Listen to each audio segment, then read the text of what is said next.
Hi guys, Elentaya here, and today I wanted to chat a little bit about how to start getting into arts and crafts, because these days you can get a wrong impression about the equipment you need in order to do it. Everybody knows those influencers who have like gigantic studios with 3D printers, sewing machines, every possible paint, and way more stuff that I probably don't even know the names of. And the reality is, you don't need to have all of that in order to start doing some crafts. So yeah, let's start. I got into the customizing at the age of 16 or 17, and my first customized doll was a great disaster. I took a My Little Pony doll, and yeah, that's not really good, which is alright because I was still learning. The reality of doll customizing is you're gonna need a doll. If you own one from your childhood, that's awesome. If you don't, eBay or thrifting are probably the cheapest option. I aimed for Monster High. They were like €5 back then, but they're now a little bit more expensive. You can find maybe a different brand. I personally love Monster Highs, but there are also Rainbow Highs that could be way cheaper because they're still coming out. Or maybe the new generation of Monster Highs, those, if you can find them thrifted, that's great. When you start, you don't need to do a full body custom. You can start with just pieces. Usually that's gonna be the rerouting of the hair, painting the face, and sewing an outfit. You can pick if you want to do all three of them or maybe start simpler and then get into the more advanced stuff later. For painting the face, usually artists use Mr. Super Clear and acrylic pencils. I don't do that because Mr. Super Clear is extremely toxic and you're gonna need a really good mask, which I don't even know which specifics are required of it, because it can be otherwise really dangerous. What I do is use just simple acrylic paint, and I usually have difficulties with removing the face because I don't like acetone nail polish remover. So sometimes I use it, but other times I just basically grab a doll and paint over it. I hope you can see it here clearly. It cracks off and it looks not perfectly. So if you don't want to paint over it, you're gonna have to buy some acetone nail polish remover, or maybe ask your mom, maybe she has it. Just make sure you do it with a supervision of an adult because acetone is a toxic substance and you shouldn't breathe it in. Then we have rerouting of the doll. Personally, I don't own a rerouting needle because they were expensive to buy them from UK or US. So what I'm using is basically yarn. Acrylic yarn, pretty simple. You can braid it, you can make just loosely tied hair. Or sometimes I use some hair. I did in doll selling shops, but you can also buy a wig and use the wig hair in order to do that. Then you probably want to use needle and thread. My first doll wasn't sewn. I used hot glue. Don't be me. Don't do that. A needle and thread is probably something most of the families will have at home. If your mother or father don't have them, ask your grandparents. They should have some at least. You don't need a sewing machine to start. My first dolls didn't have sewing machines. I got it pretty late, after I already knew I'm 100% into that hobby and I want to do it more often. So yeah, my first dolls were quite rough on the edges. Basically, they don't have a seam allowance that stops them from ripping, which is fine. I only sewed through the stuff that was absolutely necessary. And if the dolls were to be moved around a lot, the clothing could rip. But since they're just standing on the shelves, it's absolutely fine for me. And then we get to cosplay, because sewing and cosplay have some similarities with each other. Sewing machines are expensive. I would say you shouldn't get one unless you're 100% sure you want to sew. However, if you have the choice, maybe ask your grandparents, your school, maybe the school has some sewing machines, try it out, because it's really hard to sew by hand. I personally could not. I don't have the patience to do it. If you have the patience, then sure, go for it. Just note, you will probably spend hours and hours on end just doing a seam allowance of a piece. And basically, if you want to sew, well, I already covered that, but there are also a lot of stuff you can find in thrift shops. If you want to look for something specific on a budget, you have to be ready to go to the thrift shops on a regular basis and really search for the stuff, because otherwise it can be difficult to find it. As for recreating huge, gigantic accessories, it can be a little bit more difficult. For example, foam can get really expensive, the paints can get really expensive. Miniatures and recreating accessories, you need to have a base for that. Cupboards. That's really the simplest answer. They're your best friend in that case. Here I have, for example, tea cupboard from an old Christmas tree packaging, and some straws. Very simple, very easy, and we already have a pretty good 3D model, I would say. But I also have plastic containers from food. Those are from cookies. Look, they still have the expiration date on them. But yeah, the cookies are gone. And my absolute favorite, toilet paper rolls. They're great too. You probably should assume you're not gonna need any sandpaper, because if you sand things, you are gonna need a mask, also a very specific one, so there's that. And you're gonna need some basic stuff, which is unfortunately not optional.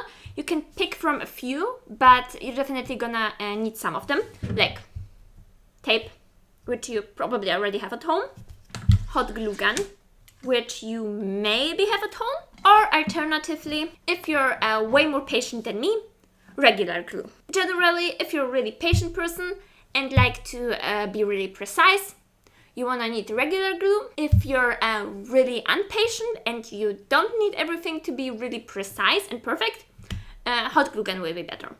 Scissors, they're not optional, you have to get them. You might want to get yourself some X-Acto knives, but not necessarily a cutting mat, because big cupboards with really thick layers can also do the trick. So if you like lay two thick cupboards on each other and make sure you only cut the first one, your floor or your desk should be safe. Just check it from time to time to make sure you're not cutting into some furniture. And then you're probably gonna need some paint or some paper to wrap the models around. There's no going around it.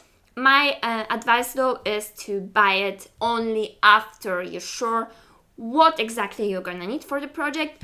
I have the tendency to buy a lot of DIY stuff for projects I don't know yet, and that's not necessarily the best option. Sometimes buying stuff during travels can be an option. When I go out to a different country, I check the arts and crafts stores and compare the prices. If you have a nice idea what you want to do, you can always check if you find something in a different country where it might be cheaper.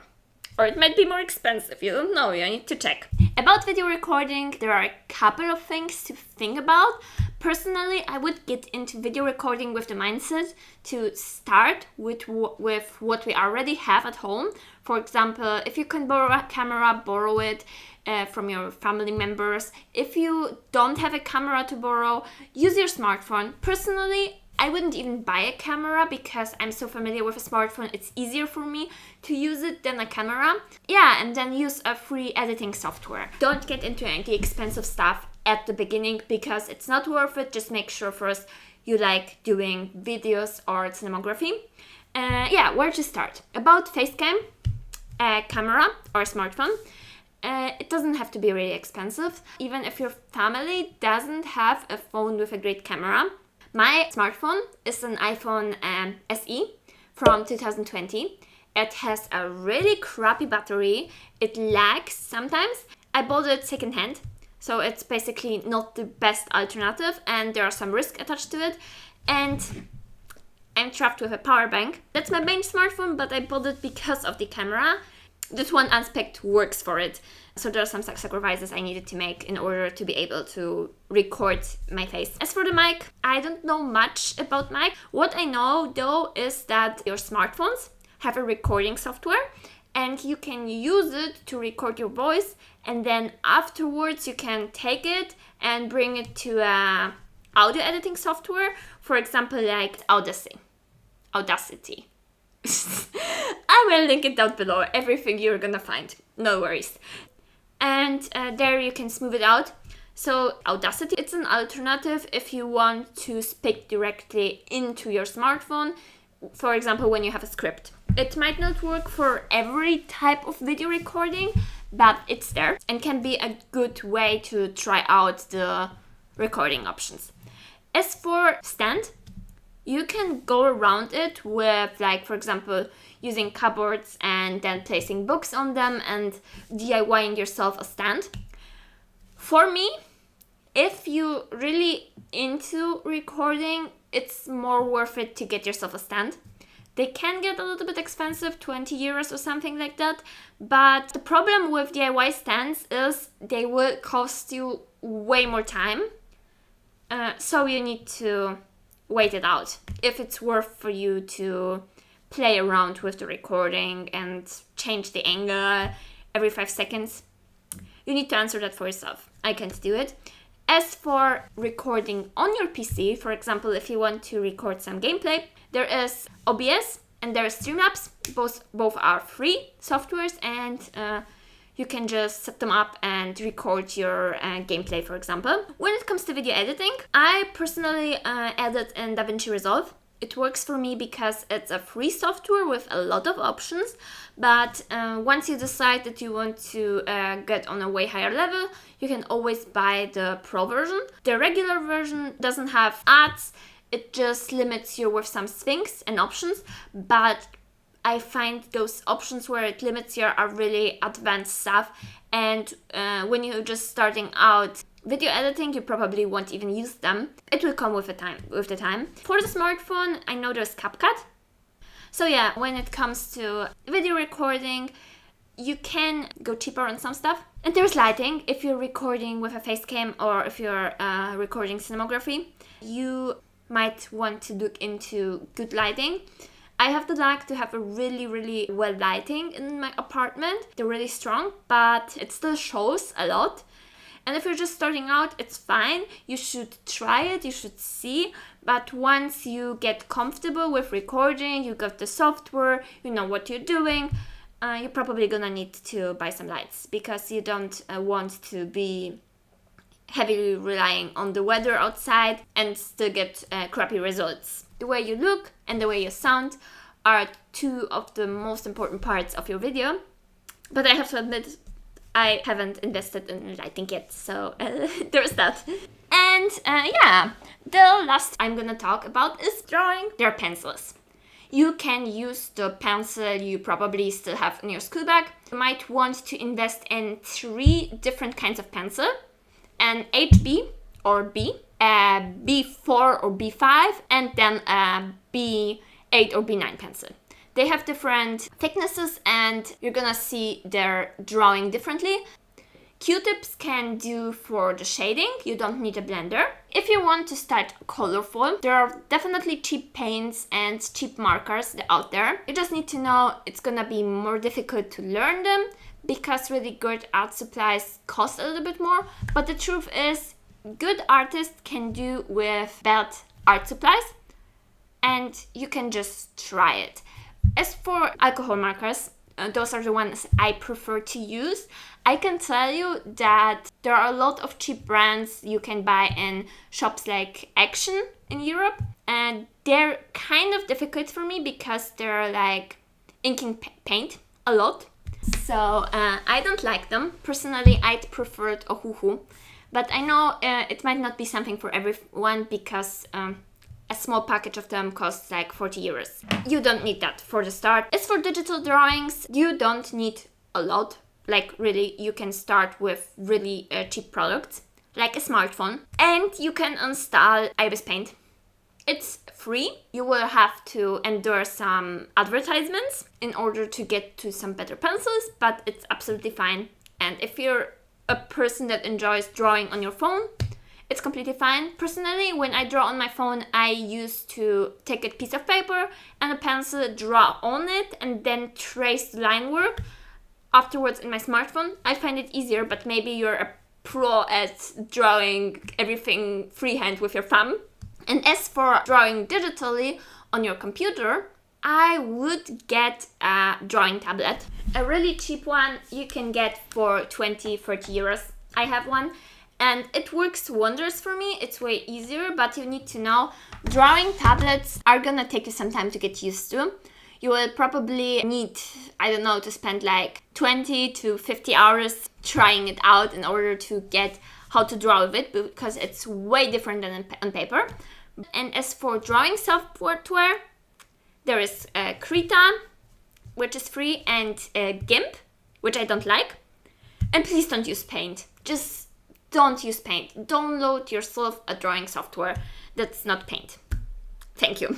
And honestly, there is no need to go more expensive than that. I know some people used to draw with their mouse. I don't know how they do it, but hey, if you manage to draw with your mouse, I'm not judging it.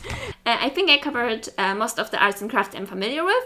I had a lot of fun. As you can see, you can go on a budget. Of course, once you get a little bit more experience, you want to think about getting more professional stuff, but it comes with the time. The most important thing is to start out, try it, and see if you even like the hobby.